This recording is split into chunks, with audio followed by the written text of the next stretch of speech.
हम सब की जिम्मेदारी बनती है कि जीरो टॉलरेंस की वृत्ति के साथ हम देश को नारकोटिक्स फ्री बनाए, नशा मुक्त बनाए। हमने लक्ष्य रखा है कि देश में हर राज्य में नारकोटिक कंट्रोल ब्यूरो की स्थापना की जाए। ड्रग के डिटेक्शन, नेटवर्क का डिस्ट्रक्शन, कल्प्रिट का डिटेंशन और एडिक्ट का रिहेबिलिटेशन, ये 4 सूत्र पर ही हम सफल हो सकते हैं। 10 साल में इस लड़ाई को हम बहुत अंजाम तक पहुंचाने में सफल हुए हैं, मगर अभी काफी काम बाकी है। हम सब की जिम्मेदारी बनती है कि जीरो टॉलरेंस की वृत्ति के साथ हम देश को नारकोटिक्स फ्री बनाए, नशा मुक्त बनाए और प्रधानमंत्री जी का जो संकल्प है उसको चरितार्थ करें। आज यहां नारकोटिक कंट्रोल ब्यूरो के रायपुर जोनल यूनिट का वर्चुअल उद्घाटन हुआ। 5000 वर्ग फीट में फैला हुआ ये ऑफिस नारकोटिक्स कंट्रोल के लिए अपने आप में कंप्लीट ऑफिस है। मैं राज्य सरकार का भी धन्यवाद करना चाहूंगा कि हमें भूमि और बाकी सारी सुविधाएं उन्होंने दी है। इसके अंदर कॉन्फ्रेंस रूम, बाकी सारी व्यवस्थाएं से युक्त नारकोटिक्स कंट्रोल ब्यूरो की जोनल ऑफिस, मुझे विश्वास है न केवल छत्तीसगढ़, ये पूरे अंचल में नारकोटिक्स कंट्रोल के लिए महत्वपूर्ण भूमिका निभाएगी। हमने लक्ष्य रखा है कि देश में हर राज्य में नारकोटिक कंट्रोल ब्यूरो की स्थापना की जाए और इसके माध्यम से राज्य सरकार का सहयोग कर ड्रग के दूषण को कंट्रोल करने का भारत सरकार का गृह मंत्रालय प्रयास करेगा। ड्रग ट्रैफिकिंग का ट्रेंड बदल रहा है।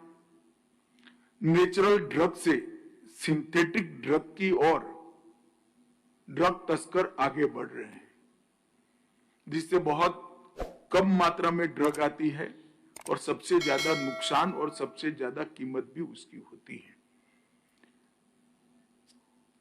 छत्तीसगढ़ राज्य में सीडेटिव के उपयोग का प्रतिशत 1.45 है, जो राष्ट्रीय औसत से ज्यादा है। ई कॉमर्स प्लेटफॉर्म का उपयोग हो रहा है। कई जगह पे ड्रोन के द्वारा डिलीवरी के भी किस्से ध्यान में आए हैं। मोबाइल लैब्स बनने के किस्से भी देश भर में 1-2 जगह पे ध्यान में आए हैं और टेली हेल्थ सेवाओं के माध्यम से भी ड्रग बेचने के किस्से ध्यान में आए हैं। ये सारे किस्सों को ध्यान में रखकर एक समूची रणनीति राज्य ने बनानी चाहिए। ड्रग के डिटेक्शन, नेटवर्क का डिस्ट्रक्शन, कल्प्रिट का डिटेंशन और एडिक्ट का रिहेबिलिटेशन, ये 4 सूत्र पर ही हम सफल हो सकते हैं। पीट एनडीपीएस और संपत्ति जब्त करने के कानून के अधिकार का उपयोग करने में जो आदतन गुनहगार है, हमें कोई झिझक नहीं होनी चाहिए और मैं मानता हूं कि इसकी जितना उपयोग बढ़ेगा, इसको रोकने में हमें बड़ी सफलता मिलेगी। विगत 10 साल में मोदी जी के प्रधानमंत्री बनने के बाद एनसीबी का परफॉर्मेंस बहुत अच्छा हुआ है। देश भर में ड्रग के खिलाफ लड़ाई बहुत पुख्ता हुई है। 2004 से 14 तक 1250 केस रजिस्टर हुए थे, अब 4150 हुए, 230% की वृद्धि। कुल अरेस्ट 1360 था, अब 6300 हुआ है, 364% की वृद्धि है। 1.52 लाख किलो नारकोटिक्स पकड़ा गया था, अब 5,43,000 किलो पकड़ा गया, 2.257% की वृद्धि है। और ड्रग सीज जो किया गया, इसकी कीमत जो क्वालिटी केसेस का एक पैरामीटर होता है, पहले 5900 करोड़ के ड्रग्स सीज किए गए थे, अब 22,000 करोड़ के ड्रग्स सीज किए गए हैं। तो 10 साल में इस लड़ाई को हम बहुत अंजाम तक पहुंचाने में सफल हुए हैं, मगर अभी काफी काम बाकी है। इसलिए एनकोर मैकेनिज्म को 2019 से हमने रिवाइव कर शीर्ष स्तरीय एनकोर समिति, कार्यकारी राष्ट्रीय स्तर की एनकोर समिति, राज्य स्तरीय एनकोर समिति जिसके मुख्य सचिव अध्यक्ष होते हैं, और जिला स्तरीय एनकोर समिति जिसके जिला अधिकारी अध्यक्ष होते हैं। ये चारों एनकोर के माध्यम से इसकी रेगुलर बैठक से ही हम आगे बढ़ सकते हैं। जैसा मैंने आगे कहा चर्चा में, एनकोर की हर मीटिंग मिनिटाइज होनी चाहिए, इसमें लक्ष्य तय करने चाहिए, ये फॉर्मेलिटी नहीं होनी चाहिए, और लक्ष्यों का तय किया हुआ उसके अचीवमेंट का रिव्यू भी हमने करना पड़ेगा, तभी जाकर हम कर पाएंगे। मानस पोर्टल अभी अभी इंट्रोड्यूस किया गया है, उसका उपयोग करना चाहिए। कैपेसिटी बिल्डिंग के लिए आईगोट का उपयोग करना चाहिए, और ढेर सारे कार्यक्रम सोशल जस्टिस मिनिस्ट्री के माध्यम से चलाए जा रहे हैं, इसका भी उपयोग करना चाहिए।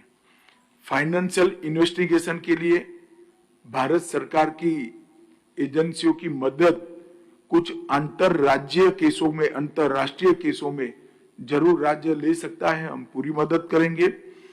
और कुछ अंतरराज्यीय और अंतरराष्ट्रीय केस एनसीबी को अगर आप सौंपते हैं तो भी इस स्वागत योग्य इसलिए है क्योंकि आपकी इन्वेस्टिगेशन की मर्यादा के बियॉन्ड अगर केस का रीच है तो एनसीबी उसको कर पाएगा।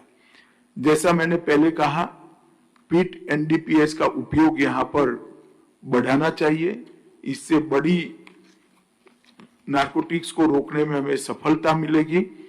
और जॉइंट कोऑर्डिनेशन कमिटी, ये तंत्र का भी बेहतर उपयोग करना चाहिए। फाइनेंशियल ट्रेंड और फंडिंग के सोर्स, इसकी जांच कर योग्य केस बनाकर संपत्ति की जब्ती को भी आग्रह के साथ करने का प्रयास करना चाहिए। मैं मानता हूं कि छत्तीसगढ़ एक विकसता राज्य है। कुछ ही सालों में छत्तीसगढ़, जिस तरह से छत्तीसगढ़ की नई सरकार काम कर रही है, एक विकसित राष्ट्र राज्य बनने की दिशा में आगे बढ़ेगा। हम ये प्रोसेस के साथ साथ विकास में सबसे बड़े अवरोध, हमारी युवा पीढ़ी की नस्ल को बर्बाद करने वाले ड्रग के दूषण को भी कंट्रोल करने का संकल्प करें और हम सब आगे बढ़े। मुझे पूरा विश्वास है, मुख्यमंत्री जी और गृह मंत्री जी यहाँ बैठे हैं, उप मुख्यमंत्री जी यहाँ बैठे हैं, इनके नेतृत्व में नशा मुक्त भारत का हमारा जो संकल्प है वो छत्तीसगढ़ उसमें निश्चित रूप से अपना सर्वोच्च योगदान देगा। और प्रशासन ने भी ठीक तैयारियां की है, आज उसका जायजा भी लिया गया है। और एनसीबी की नई ऑफिस भी सदैव राज्य के तंत्र के समर्थन में रहेगी। तो अंत में मैं आप सभी को ये लड़ाई के लिए बहुत बहुत शुभकामनाएं देता हूं और अपील भी करना चाहूंगा, फिर से एक सूत्र को हम याद करें कि जो उपयोग करता है वो सिस्टम का, ये दूषण का विक्टिम है, और जो व्यापार करता है वो गुनहगार है। इस सूत्र को हम ध्रुव वाक्य बनाकर आगे बढ़े, यही मेरी आप सबसे विनंती है। वंदे।